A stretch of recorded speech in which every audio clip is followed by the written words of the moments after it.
Wow! Oh my god. Oh my freaking god. Wait. You gotta give me. Yeah, okay.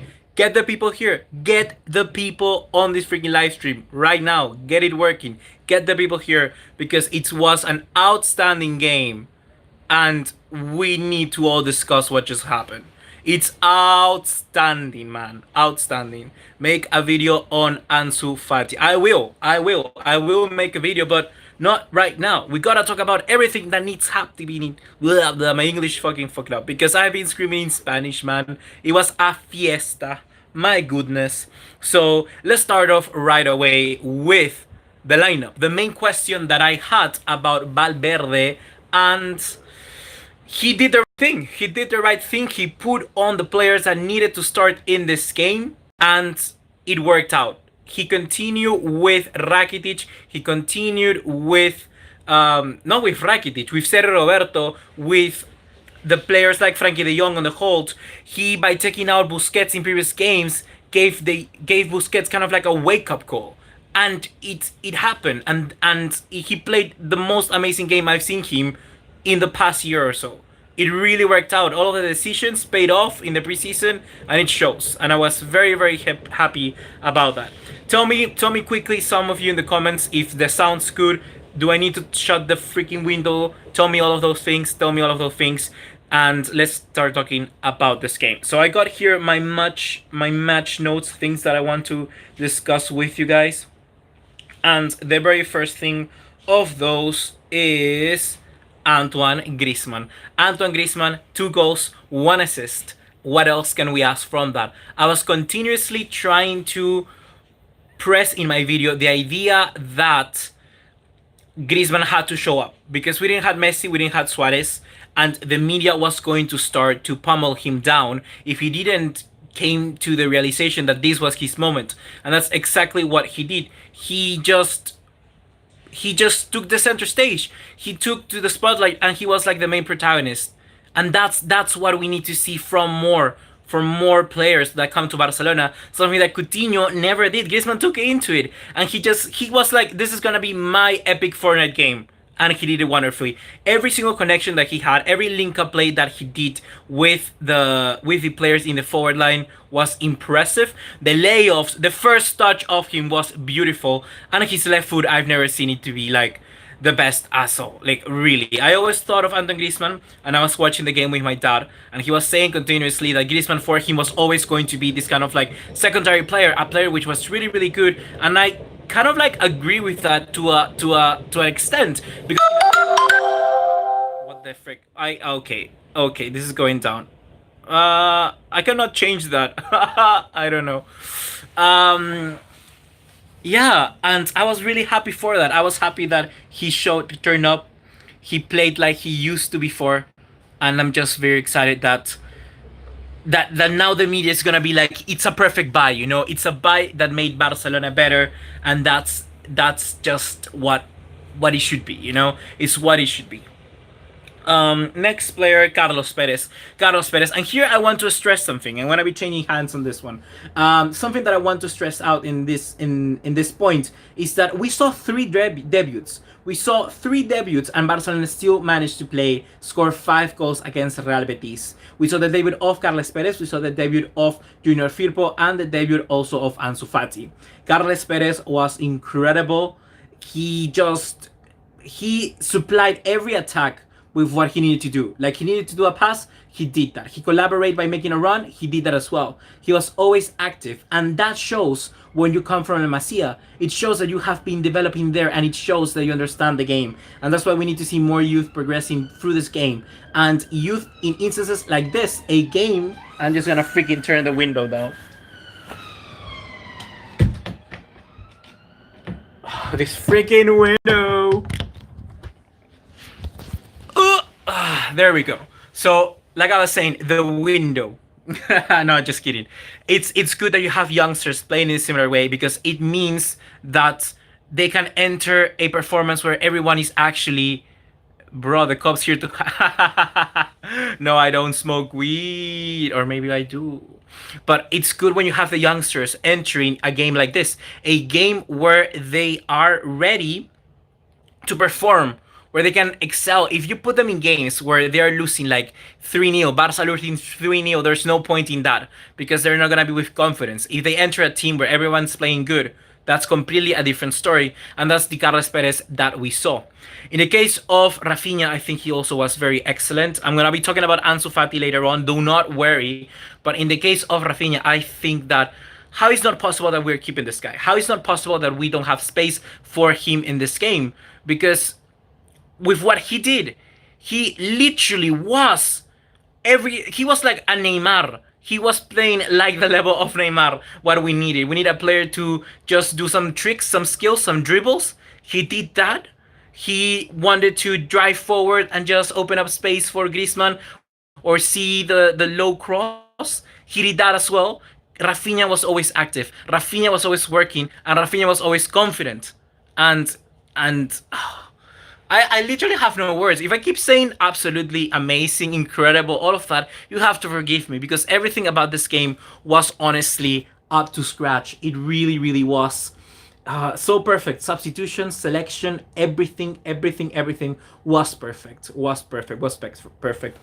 If I move my laptop back again to where it was before, and I know this video is probably sucking in the quality department, but it's what I have. I just have a phone and I want to talk about Barcelona, so it's what you get. Carlos Perez, Griezmann, Rafinha. We talked about the forward line. Let's talk about the midfield right now. Let's talk about Sergio Roberto, Busquets, and Frankie de Jong. I think that Sergio Roberto was good, but in the second half. In the first half, he looked to be a little bit kind of like inconsistent. Roberto seems to be a player where the line is always kind of like his helper. He's always kind of like the way for him to measure when to run, when to overlap. He has been playing fullback for a very long time now, so that shows that, and he's kind of like readapting to that midfield place. But after passing that ball to Griezmann in the way that he did, with a pass that was literally 70% of the freaking goal, his confidence just grew massively and gained so much boost. And that's a Sergio Roberto that we need to do. A Sergio Roberto that keeps linking up the play. He might not be the best one overall when it comes to the association of our game, but when he can turn up in moments like that, you know, Sergio Roberto always does that. Sergio Roberto always shows up when we need him to. That's what we need to continue to see. In the case of Sergio Busquets, I think that he was magnificent. I already hinted to the fact that he had probably one of his best games ever. He was really that good. And every interception that he had was up to scratch. And I'm not gonna turn off this right now. Yeah, it was outstanding, Sergio Busquets, and it's good because by keeping Frankie de Jong in the side whenever he needs to be, Busquets can have the necessary fitness to put in the performances like games today, like games where you need to have the big boys working. So that is what I really hope that Valverde does better. Rotations that actually make sense. With rotations that actually make sense, let's start talking now about Ansu Fati. It makes sense to bring Ansu Fati here. We're no longer bringing out Rakitic. He never really warmed up ever in this game because that's what happens. When you actually select a team that understand each other, you can have the risk of bringing a youngster in. You can have the risk of... I cannot turn... Do you hear the notification sound or is it just me? Freaking crazy. But that's what you need to do when you have the perfect moments, when you actually have a good game, when everything's going your way. Ansu Fati can come in, and Ansu Fati doesn't only come in and play; he does come in, play, and play good. That's the sort of thing that it just strikes you like kind of like Messi in the past. You see someone in the future being a world class player. You see Ansu Fati, and you see someone that can wear the Barcelona t-shirt for all his entire career, and I'm really happy with him. 16 years old, really. Like, he's playing right now for Victor Valdez Juvenil A, and he comes here and performs. He's the second most youngest debutant ever in Barcelona history, and he comes in and does a good recital of football. He does show to the world what Barcelona was about, and that is what I wanted. This Barcelona side look like the Barcelona that we enjoyed. This is Barcelona. That's what I want to end up with you guys in this video, because it actually means that we're regaining our confidence back and playing like we're supposed to. So I'm very, very happy for that.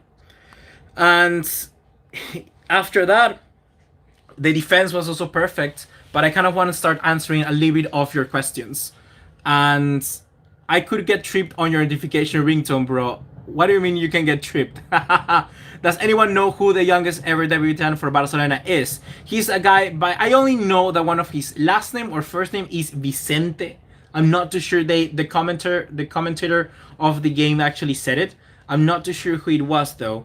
Valverde was great today. Yeah, to a certain extent, you could say. Ansu Fati younger than you. Yes, he's younger than me. Turn off the notifications on. I'm trying. I'm trying, dude. Let me kind of like, let me try to turn. Okay. Hopefully the notification sound now is turned off, and we can answer more of your question now. So, to be honest, I don't like how Busquets lost the ball. I actually think that Busquets was the best. So I would like for you to elaborate a little much on that one. Yes, his phase of defending the game must not be the best, but that's why we have someone like Frankie de Jong. Frankie de Jong did not have the best game of them all. I think that, of course, he was kind of pushed to the left hand side and wasn't really playing at his position, but he did track back a lot. He actually did help us when it came to regaining the ball, and that is something which we can all be very, very grateful for. If your chats keep coming, your questions should appear on my screen. We shouldn't buy Neymar. We have to trust Perez and Fati this season. Suarez and Dembele will be fit soon. I agree with you on that one as well. You all know my position on Neymar. I think that Neymar coming to Barcelona, it's a good option, but if you have the space for him. And in reality, right now, there's no space for Neymar. So there's really no point in bringing him at this stage. Ansu Fati, no, we don't need Neymar. Don't blame Busquets for the goal. What? De Jong and Rafinha didn't receive the pass. I don't blame anyone for the goal. Which goal, in fact? Goal from Fekir? Yeah, I think it's mostly down to Fekir. And the goal from Loren is just a goal you need to go up and applaud, really, because that goal is magnificent. Like, if I was at the stadium, I'll be cheering on for Loren because that was an incredible goal as well. Rafinha's shot was terrible. Yeah, it was really, really terrible. Banana Sultan, do you remember me? I do remember you because you're literally the only guy. No, I'm just kidding. You're kind of like the first guys who always comments on every single freaking video. I remember you. And plus, your profile picture is black. So it's just like plain black color. So of course it pops up. It pops up. How was the ref? I think that Gonzalez was okay. I think that he didn't have much to intervene in this game. In a game where it was ruled by Barcelona's possession, a game where the referee just didn't need to do anything because all the fouls were either tactical and they were like 100% clear fouls. There wasn't any kind of penalty decision that needed to be made. So in fact, the referee was okay, in my eyes. Do you think that we need to sell Dembele? I think that for now, with the squad that we have, we don't need to sell Dembele. But if Barcelona really want to bring Neymar, that might be the only option for them to do so. That's not saying that I want to sell Dembele. So hopefully you understand my answer on that one. Vicente Martinez, 16 years, 9 months, and 3 days, and that's from Zico Day. So Zico Day is the guy you need to follow right now because he has gotten us the answer about who's the youngest debutant for Barcelona ever. We shouldn't get carried away. We still need Neymar. Really? I think that, of course, we do not need to get carried away. This performance can happen to like 1 in a million. But the thing is that we need to keep building on that one. So we must play like this, with attitude, with garra, with heart for the very next game against Osasuna away from home. Why aren't we playing Arthur in the place of De Jong and De Jong in the place of Busquets? Well, I think that we are going to be playing those two when it comes to games perhaps against Osasuna. Or a game where we play, I don't know, West's not even in the league anymore. A team like Eibar perhaps. Let's say Eibar at home. Because what we're doing right now by putting De Jong in a number 5 position some games and some days not putting him in that position is that we can give Busquets some much needed rest.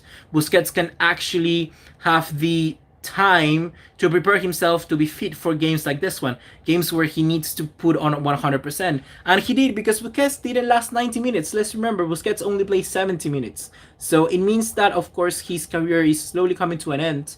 But if we can have him for at least 1 or 2 more seasons playing at 100% games like this ones, the big games, it's gonna be more than enough. So really, really happy for that. Your opinion on a 4-2-3-1, please? I think it wouldn't work. I still think that we're gonna find problems when playing Messi, Griezmann, and Suarez. I want to see how it works out first. So, like another of you guys mentioned, do not let's not get carried away with this one. It's completely different playing Messi, Griezmann, and Suarez together than Griezmann by himself or Messi with just Griezmann. So I want to see how that develops. But in case of the midfield only having two like CDMs is not good enough. I don't think that Barcelona will be able to compete with only two midfielders. Rakitic needs to take a hint and leave. He has been great over the years, but it's time to go. I agree with you, Henry. I think that it's time to go. He has been amazing. He will go down as one of the greatest midfielders ever for Barcelona. I do believe that from my heart. But like everything good, it always has to come to an end, you know? It has to come to an end, and we performed good, and Rakitic was not there. And Valverde saw that. Valverde saw that to play the Barca way, perhaps Rakitic might not be the best. To play the Valverde way, he might be very important, but for now, Rakitic doesn't seem to be as crucial as before. Thoughts on Ansu Fati? I already said incredible, because he wasn't only playing good, he didn't only debut, he was playing good, and that's important because we are seeing a player that can not only give us stuff in the future but can give us stuff right now, and that is highly important. We had 70 per session too, incredible. Tell my name, please.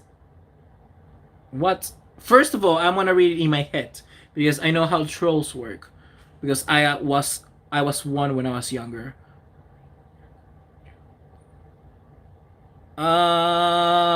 Maybe it's something wrong in another country, so I won't say it in another language. I don't know. Mihemi saying, how much will Neymar be earning should he return? Neymar could make us financially unstable. So do we need him but can't be wasting more money? Do we? I mean, I don't know. If you sell Neymar, depends on the deal, first of all. And then I think Neymar wages can pay itself by the shirts that he will sell. Honestly,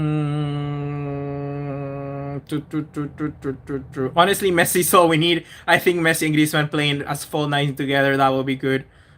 Says Fortune K. De Jong, Roberto, Arthur, Busquets would be my preferred midfield right now. Relax, we still need Neymar. We don't need Neymar. We have Messi, Suarez, Dembele, Griezmann, Rafinha, Carlos Perez, and Ansu Fati in question marks. I do agree with that. I do think that it's not about needing Neymar right now. It's about needing Neymar in 2 years, 3 years. Like, do we really need him in the future? Do we need him in our long-term plans? That for me is more of the question. And with that, guys, we've only been online 18 minutes. 18 minutes online. I think that's a little bit too long. As an initial reaction, like, honestly, I think this is more than enough. Lengel or MTT? I'm gonna go with... I still say MTT. Like, I love Lenglet. He's so calm on the ball, and he's so crucial putting last-minute tackles. But MTT is just, I think, a much better player when it comes to his peak. If he can reach his peak and play so good like he does in the World Cup or for France in others, I think that MTT is way better. I think the ceiling of MTT is way higher. So I would give MTT the chance to shine when it comes to smaller games, like the one against Osasuna next week. This should be clear message to Neymar. You need us. We don't need you. If you want happiness, you are welcome. I do not understand the last part, but I guess you have the right minute for it. I do not think Neymar is joining Real Madrid. I do not think that. I don't think that Real Madrid need them either as much. No one needs Neymar, to be honest. PSG needs Neymar. They're the only one that needs him, but they don't want him anymore. How was Griezmann's celebration? Confetti. I think it could be better. There should have been more confetti. I probably would guess that one day Barcelona will have confetti, like proper confetti, so that he can make an actual good celebration.